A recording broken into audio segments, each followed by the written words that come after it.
très grand plaisir d'être une fois de plus parmi vous à Oran. Vous savez que c'est une communauté universitaire et médicale qui me tient à cœur. Alors je vais essayer très brièvement, dans les 20 minutes qui me sont données, de faire quelques réflexions sur les progrès thérapeutiques et sur la situation actuelle.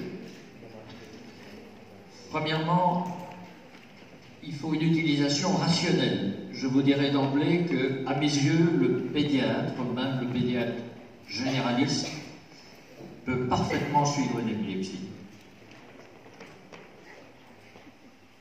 D'abord, question de résultats et de stratégie. En gros, les incidences varient selon les séries, pas qu'il y ait des erreurs de calcul, mais ça dépend ce que vous mettez dedans, donc je ne me détaillerai pas trop, mais enfin, en tout cas, il y a plus d'1% d'enfants et d'adolescents qui sont épileptiques.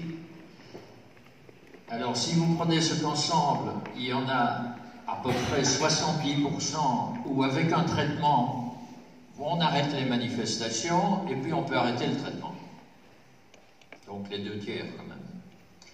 Il y en a un tiers où ça ne suffit pas. Et là, vous en avez 15 à 20% de l'ensemble initial dans lequel il faut de la polythérapie, y compris de la polythérapie avec des médicaments qui n'ont pas d'autorisation de mise sur le marché pour cette indication. Et là, on finit par arrêter ou diminuer appréciablement les crises, et ça va encore. C'est encore assez satisfaisant. Et puis vous avez 15-20% de l'ensemble initial où il faut de la chirurgie, ou de la stimulation du vague, ou du régime cétogène, ou autre chose. Ça, c'est en gros la situation. Alors, il faut utiliser une séquence rationnelle dans les médicaments, c'est-à-dire qu'il faut d'abord faire une première monothérapie, en cas d'échec, une seconde monothérapie, en cas d'échec, une première bithérapie, nouvel échec, une deuxième bithérapie, et puis passer à plus de 2 anti-épileptiques.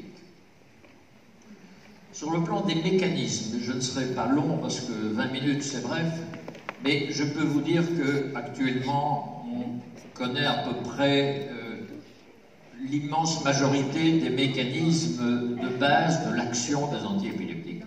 Et à une époque ça paraissait mystérieux, maintenant ça ne l'est vraiment plus. Nous avons en effet,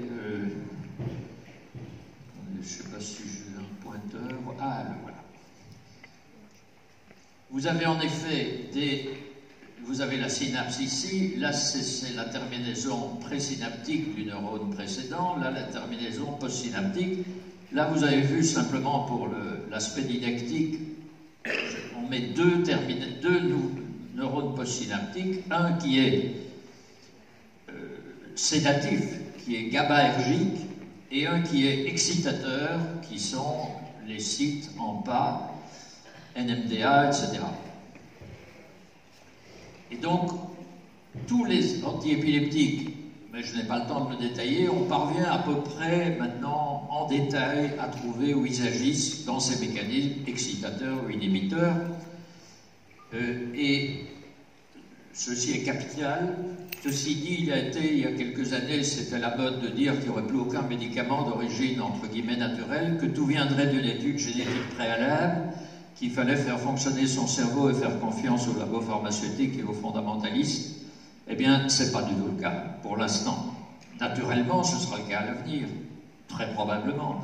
Actuellement, la plupart des antiépileptiques, les plus actifs, sont des découvertes bien souvent du hasard. Prenez le valproate, c'est un pharmacien belge à l'époque qui a trouvé par hasard qu'on utilisait le valproate pour stabiliser les sirops contre la toux. C'était dans les années 1960. Et en conséquence, il s'est rendu compte que quand ce sirop-là contre la toux était prescrit à des épileptiques, pour beaucoup d'entre eux, ça les guérissait. Puis il y a eu un contrat avec le CHU de Lyon, entre cette société pharmaceutique belge et le CHU de Lyon et des CHU belges, et c'est le valproate qui a envahi le monde comme le premier antiépileptique pendant longtemps. Et encore très bien, mais je vais revenir sur les problèmes actuels. Donc, c'est le plus souvent comme ça, presque toujours pour l'instant, il n'y a pas, on ne parle que de progrès de la génétique moléculaire pour trouver des médicaments, ben, en la matière, ce n'est pas encore le cas. Ça ne veut pas dire qu'il ne faut pas continuer, mais ce n'est pas encore le cas. Alors, si nous prenons les antiépileptiques de première ligne, eh bien la troisième et dernière génération, il faut dire, n'a pas apporté grand-chose. Ça a apporté une meilleure tolérance pour certains, un bénéfice réel mais modeste. En effet, par exemple, en épilepsie idiopathique généralisée, comme les absences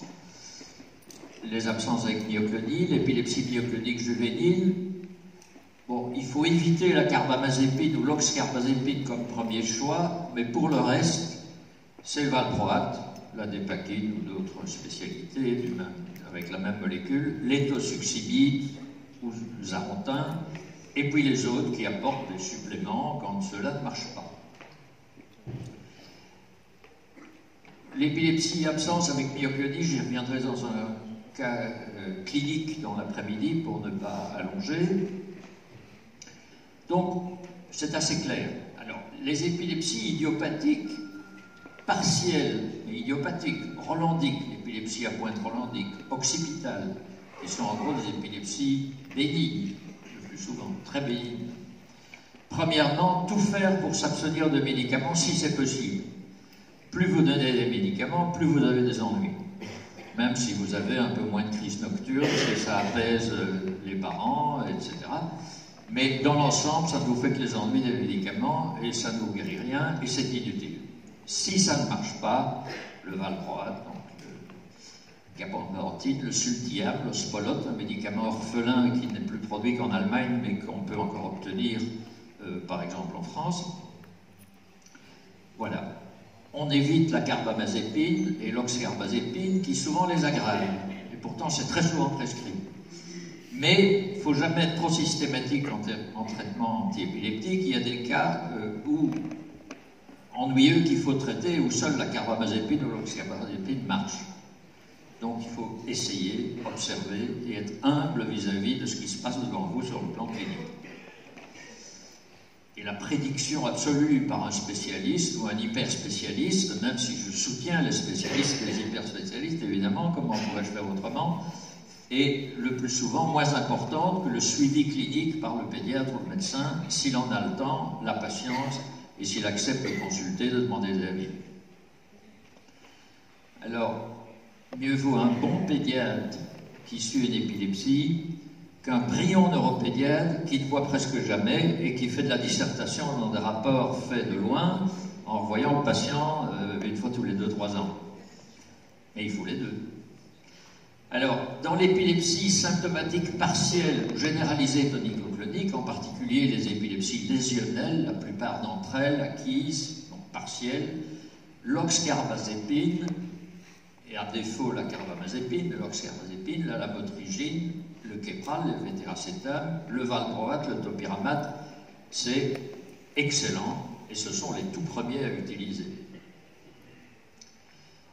Dans les spasmes infantiles, le syndrome de West, avec l'école américaine d'ailleurs, il y en a d'autres que moi, en France et ailleurs, mais je suis parmi ceux qui ont jamais laissé tomber la CTH, quelles que soient les protestations qui aient pu être données. Et actuellement, l'école américaine, aussi bien l'Académie américaine de pédiatrie que la Société américaine de neuropédiatrie, a redit que la CTH était le numéro 1 pour le pronostic. Je préfère une association avec du nitrazepam, Mogadon, au début, pendant quelques semaines, pour faire agir encore plus vite. En dehors de ça, le vigabatrin, le sabril, a des intérêts, mais vous savez qu'il va toujours abîmer la vision latérale si vous le laissez un petit temps, et qu'en plus il n'est pas considéré comme étant le meilleur rapport du point de vue des résultats finaux. Bon, l'hydrocortisone n'a plus une grande place à mon avis, la CTH, évidemment le traitement à la CTH, c'est infiniment plus pénible pour le clinicien et pour la famille que le traitement. Bien sûr, au Sabril, vous donnez le comprimé, vous êtes tranquille. Avec la CTH, il faut une surveillance étroite, sinon vous prenez des risques sérieux. Mais les seuls syndromes de West qui ont tout à fait récupéré avec une intelligence tout à fait normale que je connaisse, aucun but de la CTH. Après, ce sont des séries dans lesquelles il n'y a jamais aucune série à très long terme de grande solidité scientifique qui ait pu être faite, parce que comment voulez-vous faire du double aveugle, de dire aux parents on va injecter à votre enfant de la CTH pendant un mois, il faudra peut-être l'hospitaliser 15 jours, 3 semaines, et est-ce que vous êtes d'accord de faire du double aveugle, dire non, au lieu de ça, on injectera du sérum physiologique et on donnera du Sabril par la bouche. Ça n'a jamais été fait, et ça ne sera jamais fait, très probablement.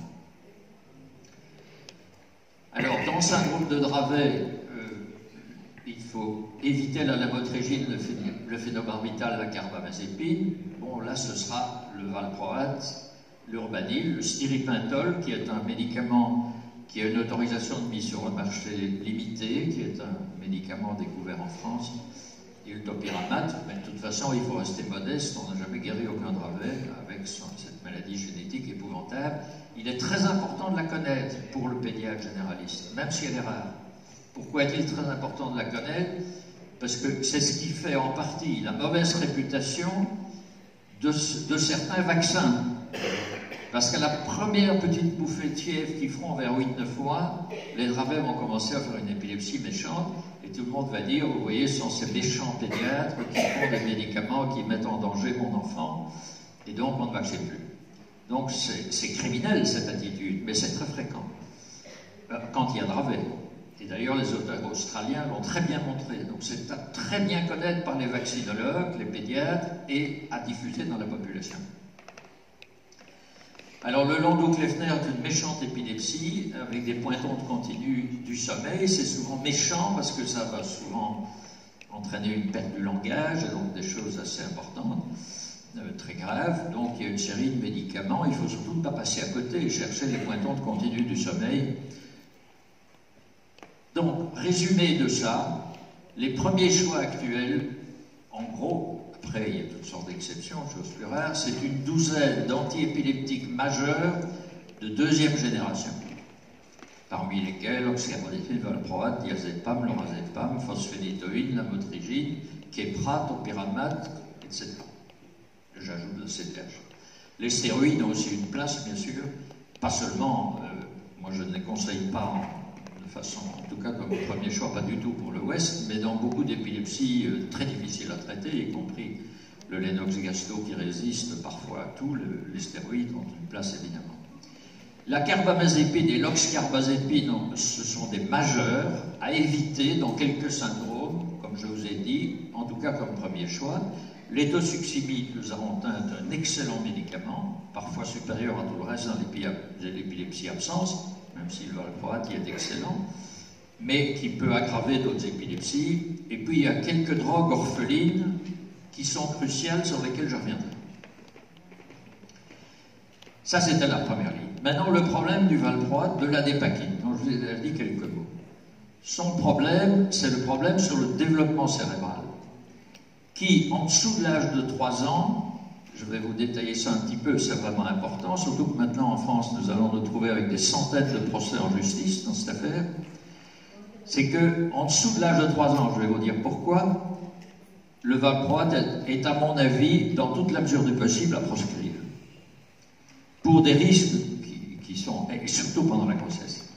Alors, la situation de la France, nous n'avons pas à être fiers, puisque ce médicament a été considéré contre toutes les connaissances scientifiques de l'époque, ou en tout cas a été soutenu par les laboratoires, comme un premier choix, même dans l'épilepsie, pendant la grossesse. Évidemment, moi, depuis quelque chose comme 1971, je n'ai jamais voulu dire qu'on pouvait donner le moindre milligramme de valproate à une femme enceinte. Mais en France, jusqu'il y a quelques années, ça a été toléré. Pourquoi? Parce que c'est un médicament extrêmement actif et très bien toléré.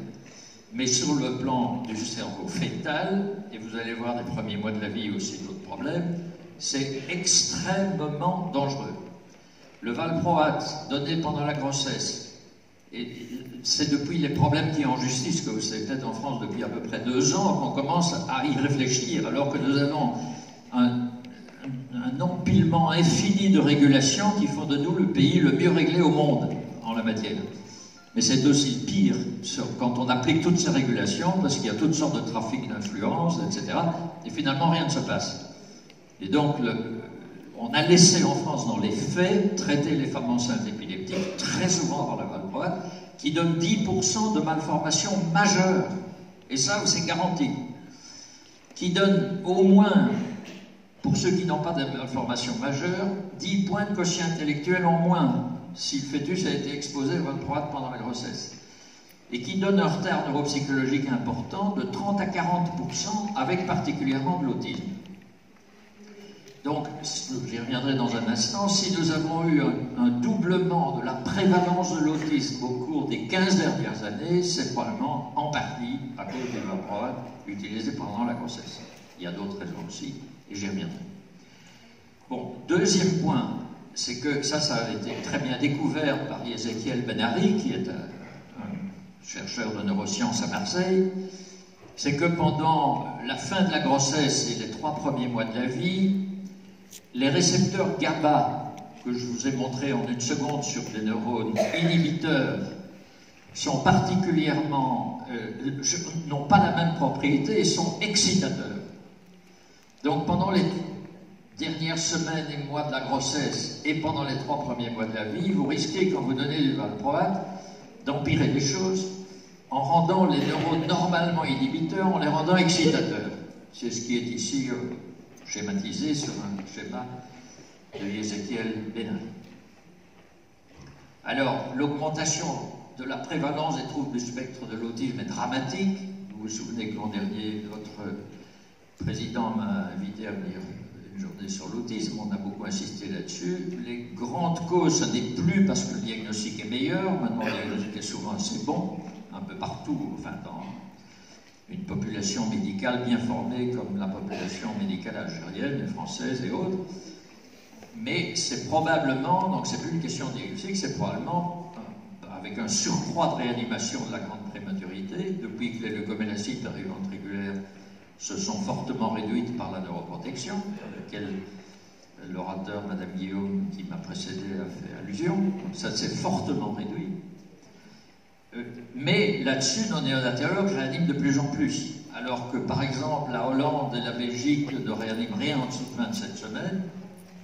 Enfin, la Hollande, pas en dessous de 27 semaines. On a, dans certains pays, on accepte de réanimer systématiquement à partir de 24 semaines. Donc là, vous trouvez quand même des taux de handicap neuropsychologique, notamment de l'autisme, qui en s'ensuivent, qui atteignent les 2/3 au moins de cette population. Même si à court terme, vous ne le voyez pas, il faut attendre 10-15 ans pour en être sûr. Alors, il y a le valproate, il y a peut-être le cytomégalovirus, il y a les disrupteurs endocriniens, voilà des hypothèses, mais je ne vais pas détailler ça. Donc, en valproate, pas du tout persécuter ce médicament tant qu'on n'a pas trouvé mieux. C'est un antiépileptique généraliste, facile à manier, assez peu toxique. L'idiosyncrasie hépatique, mais elle est très rare. J'en ai quand même connu 3 dans ma carrière, mais c'est quand même rarissime. C'est un des plus sûrs. Ça ne touche pas la cognition de façon significative. Mais je conseille de le remplacer par autre chose avant l'âge de 3 ans. Parce qu'avant l'âge de 3 ans, vous n'êtes pas encore certain que l'enfant ne s'avérera pas être autiste après. Alors ça, c'est une prédisposition qu'il avait avant. Donc si vous le donnez avant l'âge de 3 ans, vous avez quand même un risque d'aggraver les facteurs épigénétiques qui viendront s'ajouter aux facteurs génétiques, comme vous savez dans l'autisme, qui risquent qu'ils deviennent vraiment autistes. En second lieu, chez les jeunes enfants autistes, en tout cas en dessous de 3, 4, 5 ans, je le déconseille formellement, même si c'est un bon médicament antiépileptique. Dans l'épilepsie absence juvénile chez les filles, je le déconseille parce que si elles deviennent enceintes, le risque est dramatique. Donc si vous n'êtes pas prêt, et la personne elle-même à faire une interruption de grossesse, si elle a pris du valproate pendant une grossesse, une adolescente ou quoi, vous avez jusqu'à une moitié des cas de catastrophe, comme je viens de vous dire. Alors, dans l'épilepsie pendant la grossesse, il faut faire une chasse, mais alors obstinée, prêt à traduire les gens en justice, s'ils font autrement. Au valproate pendant la grossesse, ça c'est criminel, hein, il n'y a pas d'autre mot. alors on peut remplacer par la motrigine, Keppra, oxcarbazépine, qui sont les premières options, qui, eux non plus, n'ont pas un risque totalement nul pour le fœtus, mais quand même infiniment faible par rapport au valproate. Enfin, chez les femmes, les grandes filles et les adolescentes, et bien sûr à l'âge adulte, qui sont bipolaires, qui ont ce qu'on appelait dans le temps la maladie maniaco-dépressive, il faut éviter, là on donne souvent un médicament qu'on a même tous le nom des pacotes, mais c'est quand même du valproate. Et vous savez combien ce médicament, le valproate, est très utile dans la maladie bipolaire, mais à partir du début de l'adolescence, et à tout âge, chez une femme qui est en âge de procréer, vous devez interdire pratiquement s'il y a une probabilité ou une possibilité de grossesse. Donc, dramatique conséquence de surpopulation pendant la grossesse, risque important chez les adolescentes s'il y a grossesse, risque avant l'âge de 3 mois par excitation aussi GABA, comme je vous l'ai dit, et risque avant l'âge de 3 ans, pour le cas où vous seriez dans un autisme préclinique. Bon, quelques mots maintenant qui intéressent évidemment quotidiennement, si on peut dire, beaucoup de pédiatres, aussi bien en hôpital qu'en clientèle libérale. Les convulsions fébriles, l'état de mal. Alors,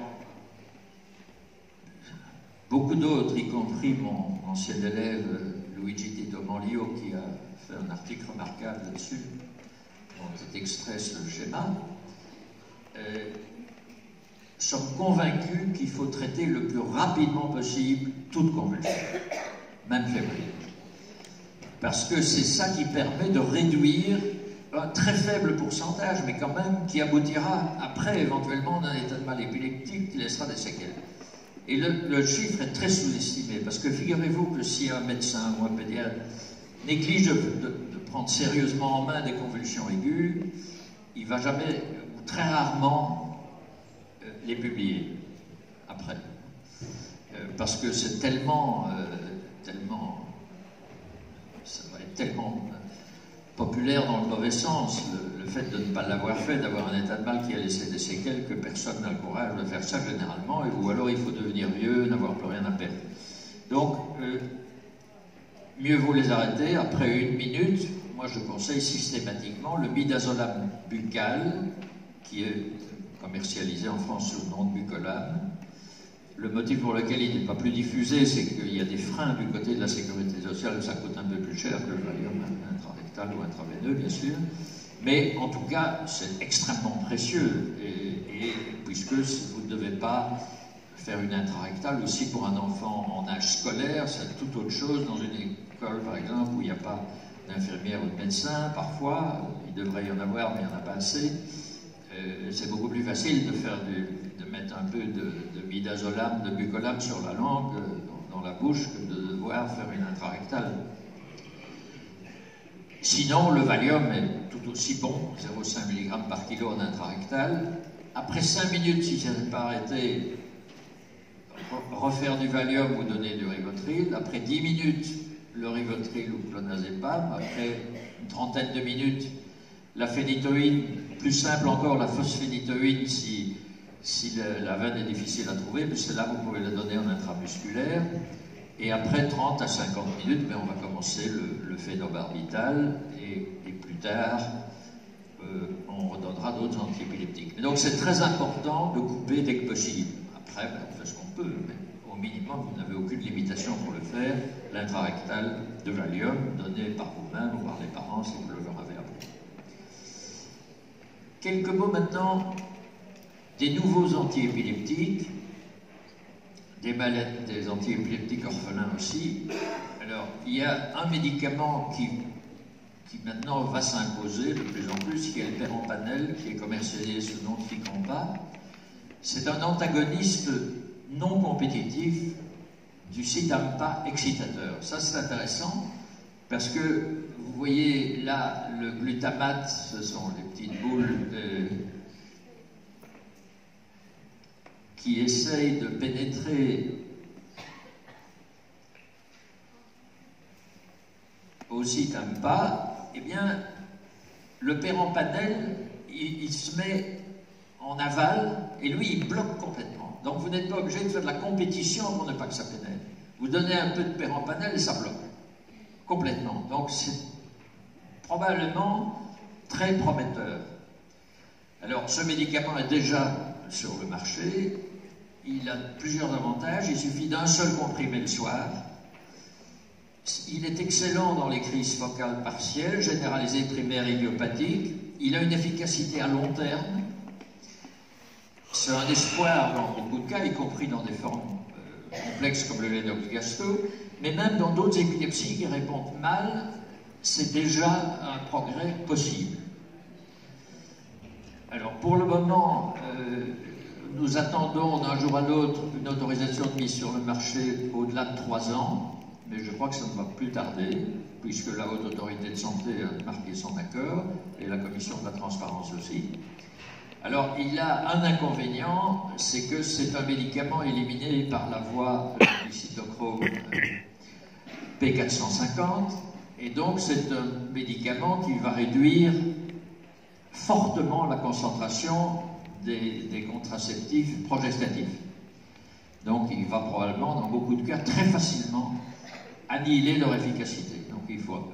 C'est aussi, si vous donnez un médicament comme le pérampanel à greffer du foie ou du rein, vous allez avoir des catastrophes si vous n'augmentez pas drastiquement les médicaments empêchant le rejet, parce qu'il va les réduire à peu de choses. Vous pouvez passer, pour certains médicaments, quadrupler la demi-vie de toute une série de médicaments, y compris des progestatifs, si vous ajoutez ça, parce que c'est le cytochrome P450. On parle beaucoup maintenant, à juste titre, du cannabidiol. C'est un cannabinoïde présent dans le chanvre. Donc vous voyez la belle photo là de la plante. Et les essais précliniques font conclure à un puissant effet antiépileptique sans effet psychoactif appréciable de cette partie-là du chanvre, cette partie-là du cannabis. La plupart des études produites sont cependant surtout des utilisateurs ou des associations. Il y a peu d'études scientifiques rigoureuses, mais les quelques-unes qui existent sont vraiment extrêmement prometteuses. Mais il faudra encore après faire des études qui convainquent totalement et pour de bon. Mais en tout cas, on est sûr que ça marche, hein, jusqu'à un certain point. Il y a des données très solides, notamment dans le syndrome de Dravet, dans le Lennox-Gastaut, avec 50% de réduction des crises sur au moins 40% des patients.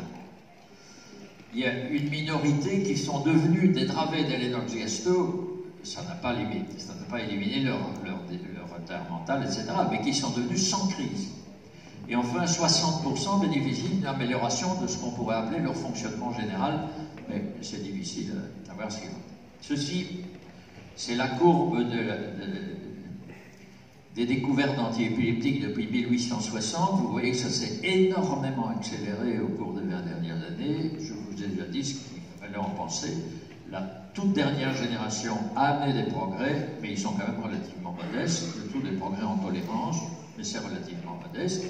Mais enfin, bon, c'est des progrès quand même. Hein. Mais la majorité des médicaments, par exemple, qui sont sur le marché en Algérie, sont des médicaments de deuxième génération, parmi les majeurs, qui restent également, par exemple, pour nous, en France, en tout cas pour moi, le premier choix.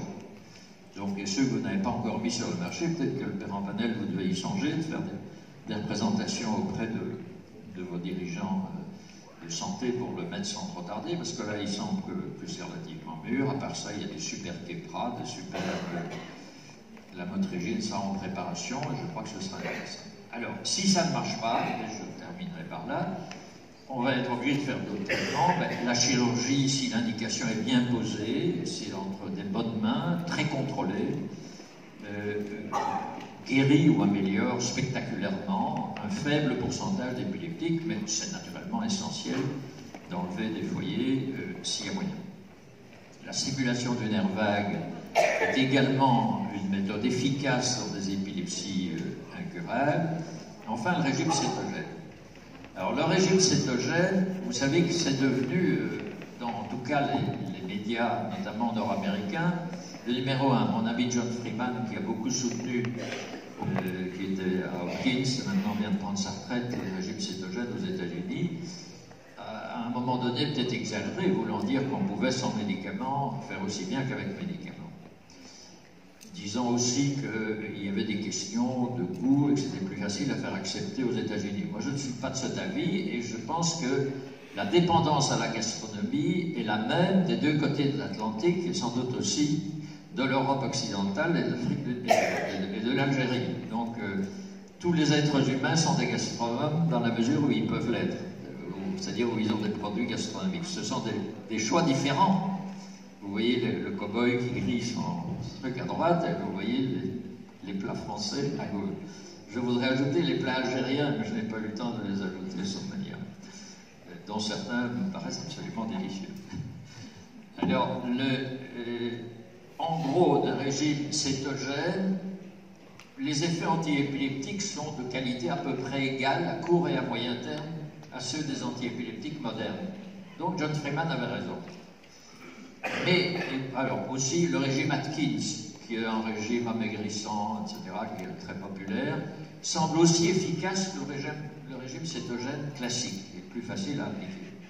Mais à long terme, une très faible compliance. À long terme, après tous les beaux discours, les enfants, les adolescents, les adultes sont parfaitement dégoûtés des saloperies qu'on veut leur faire manger. Bon, pour être peu scientifique, mais résumé clairement. En second lieu, suite aux effets secondaires gastro-intestinaux aussi, à long terme, c'est pas agréable. Et enfin, à long terme, il y a quand même des risques de troubles du développement cérébral et d'autres effets secondaires. Donc, moi, je suis très favorable au régime cétogène, mais pendant de courtes périodes, quelques mois, pour sortir d'un épisode difficile quand ça ne répond pas du tout aux médicaments, mais pas plus. Alors, le message, comme on dit en jargon franglais take home, le message à prendre à la maison. D'abord, intervenir immédiatement dans les convulsions, après qu'on vous dise que la majorité des convulsions qui ont duré 10 minutes, un quart d'heure, je vous signale qu'aux États-Unis, si elles durent plus de 20 minutes, vous pouvez être traduit en justice quand même. Hein. Mais de dire que si c'est pas plus que 10 minutes, un quart d'heure, 20 minutes, que la majorité des cas, ça ne fait aucun tort. Bon, c'est probable, donc d'accord. Mais c'est la majorité des cas. Donc, le midazolam buccal est très utile, mais si vous n'en prenez pas un peu quand vous êtes de passage en France ou ailleurs, ou si ce n'est pas sur le marché algérien, vous faites tout aussi bien avec du Valium. Hein. Mais c'est moins confortable. Le valproate reste très précieux, mais à mon avis doit être proscrit, en tout cas s'il y a moyen de s'en passer, pour la gravité de l'épilepsie et tout ça, avant l'âge de 3 ans et avant tout pendant la grossesse. Alors tout pédiatre est capable de bien traiter les épilepsies.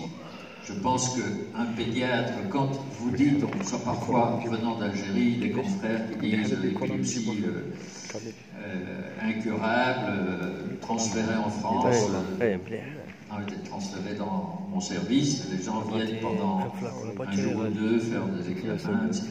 Mais il faut dire que si on avait eu un très bon contact par téléphone ou par mail, éventuellement l'envoi d'un bout de caméra vidéo pour voir le type de crise d'un électro, vous avez d'excellents électroencéphalographistes ici, ou bien vos spécialistes à Oran, Alger, etc., qui s'intéressent beaucoup à l'épilepsie.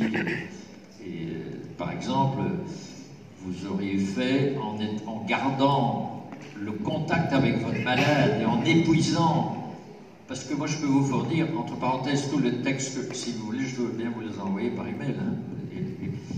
Je peux vous fournir quelques textes avec lesquels, si vous méditez ça un tout petit peu, les quelques pages, le pédiatre, libéral ou hospitalier, est à mon avis le premier allié pour bien traiter une épilepsie.